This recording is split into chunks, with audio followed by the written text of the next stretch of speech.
នេះឬជាស្នេហាបងថាស្រឡាញ់អូនខ្លាំងសោកមួយផ្លែពេលបងស្រឡាញ់តែត្រូវដេកយំរាប់ម៉ោងយំចំពេលអូនបាត់បង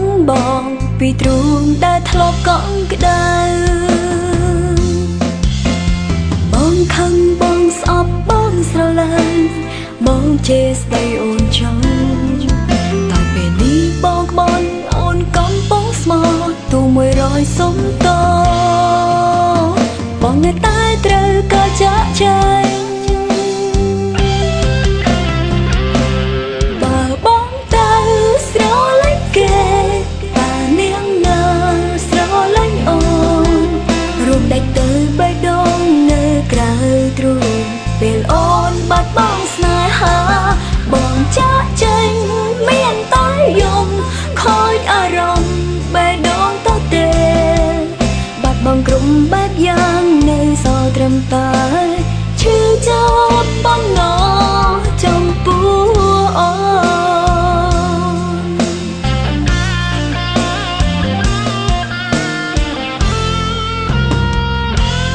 អបលោកកាអ្នកណាសាងមេឲ្យមានមនុស្សក្បត់ច្រើនម្ល៉េះខ្ញុំឈឺចាប់ឈឺបែបនេះប្រាកដជាស្ទះទ្រូងស្លាប់មានខ្ញុំម្នាក់មិនគ្រប់មិនគ្រាន់បំពន់ឲ្យបងសប្បាយបើបងក្បត់ជារឿងរីករាយអ្នកក្រោយក៏ត្រូវឈឺចាប់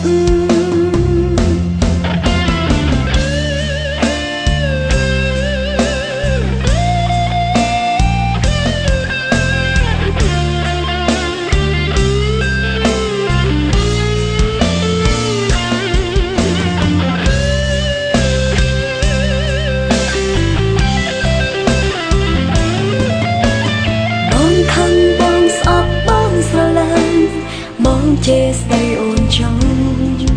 តែពេលនេះបងក្បន់អូនកំពុងស្មោះទូ100សុំតបងនៅតែត្រូវក៏ចាក់ចែងបើបងទៅស្រឡាញ់គេតានាងនៅស្រឡាញ់អូន